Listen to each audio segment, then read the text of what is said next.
Hi there, I'm Chilton Webb. I'm the creator of Glycon, and I would like to explain in advance what you're about to see. This is a really cool thing. I really got into making the video. It took about 30 minutes. Unfortunately, it's right before Christmas, and I've got a deadline. I've got a bunch of deadlines I got to hit with for some other products and some client projects. I don't have time to redo the whole video. The problem is, all day long, people have been cooking, and I didn't realize that. And so I didn't realize that you could hear that on the microphone. So throughout this entire video, you can hear kitchen noises, and you can hear pots and pans banging around and stuff going in the oven and coming out of the oven. It's a frenzy in the kitchen right now. And there is no way for me to edit that out of the audio. I can't do it. I tried. It's just way too much banging around. And there's no way in hell I'm re-recording this video right now. So I apologize in advance. It's going to sound like I recorded this in a kitchen, which is pretty close to correct. So there you go. Without further ado. Hi there. Merry Christmas, everyone. I am dressed up in my festive Christmas colors because I love Ryobi tools, and I really hope people get the message. Send me some freaking Ryobi tools. Okay, anyway, I have something cool for you, Glycon users. Check this out. Now, as you know, when I started Glycon, when I started working on this, my goal was to create something that would help people animate their characters better for movies and games and whatever.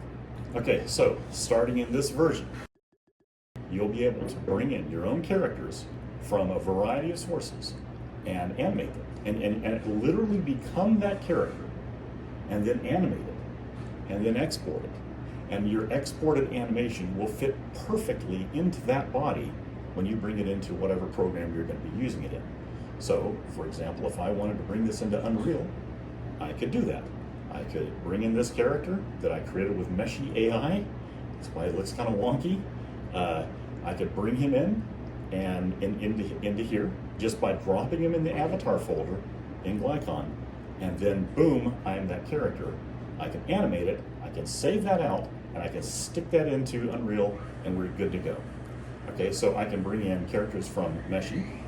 I can bring in characters from iClone. So this is Kevin from iClone. As you can see, I'm the dude. Now, when you bring in your character, you want to resize it using the normal, the normal trick that you do with the 2 buttons, and it resizes your character. You want to do it a couple of times. It's going to get the scaling right and mess with everything and figure out the proportions.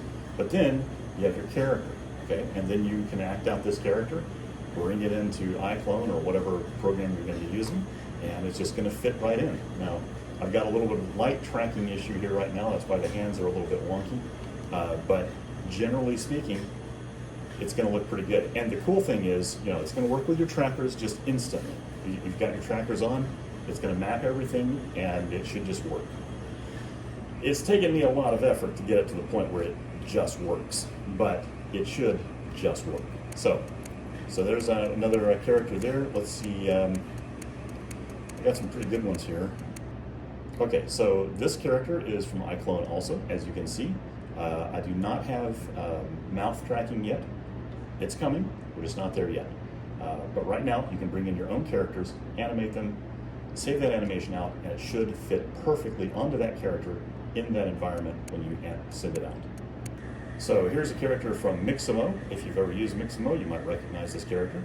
Again, you can take any model, drop it into Mixamo, instantly create the rig, export it, and it's just going to work. You bring it into Glycon, Glycon's going to recognize it as a Mixamo skeleton, boom, it's just going to work. You just have to take in your FBX. There is no, and I have to emphasize this, there is no special stuff you have to do to the model in order to bring it into Glycon. You export it directly from iClone or Meshy or Mixamo. You drop that stuff into the avatar folder in Glycon, and Glycon will figure it out and do all the mapping for you. And that includes hand tracking and finger tracking if the character is rigged properly. So let me show you one more. You know this guy? Man, it took me forever to get Unreal animations to work right in the early versions of Glycon. It just, the FBX format, the character, the avatar, everything was different. And now I've got all that just ironed out. So in theory, all you gotta do, drop in your character. If it has the Unreal 4 mannequin or Unreal 5 mannequin skeletons, it's gonna see it, it's gonna know that, and it's gonna go, oh yeah, that's cool, we know what that is, and just send you on your way.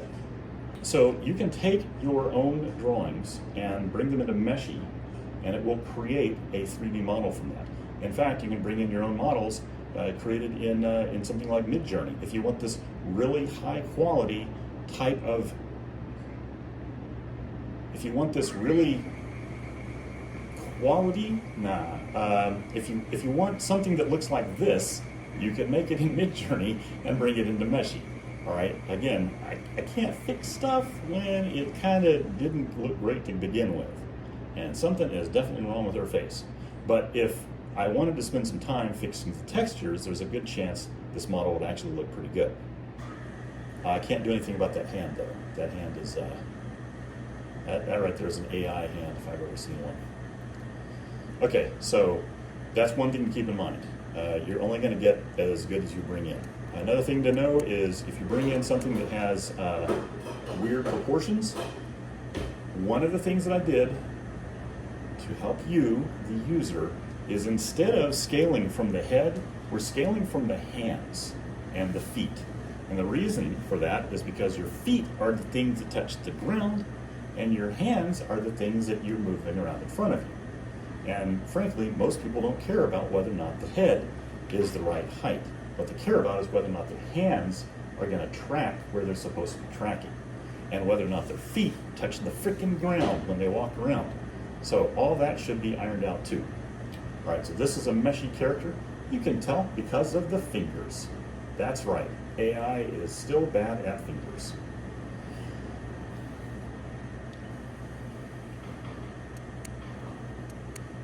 Now here's a cool one because this represents something slightly different. Now this guy was originally a Meshy character also, supposed to be a low poly video game version of Captain Kirk, right?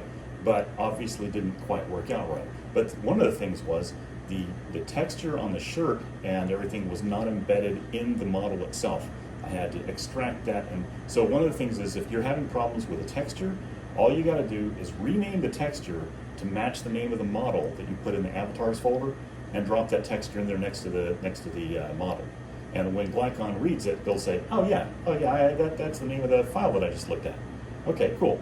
I'll load that too, and I'll drop that texture on everything.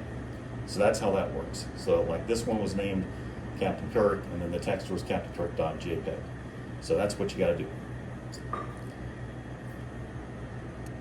Okay, so not all the characters have the same proportion. That's one of the things to keep in mind. Again, that's one of the reasons why the hands are actually what we're basing the height on, and the feet, so that you can basically bring your character in.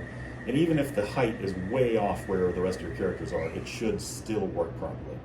Now, just to let you know, currently we only support iClone Mixamo, Unreal 4 and 5, and Meshy.ai just out of the box. Now, you can take any of those models created in those things and bring them into other things like Unity, for example.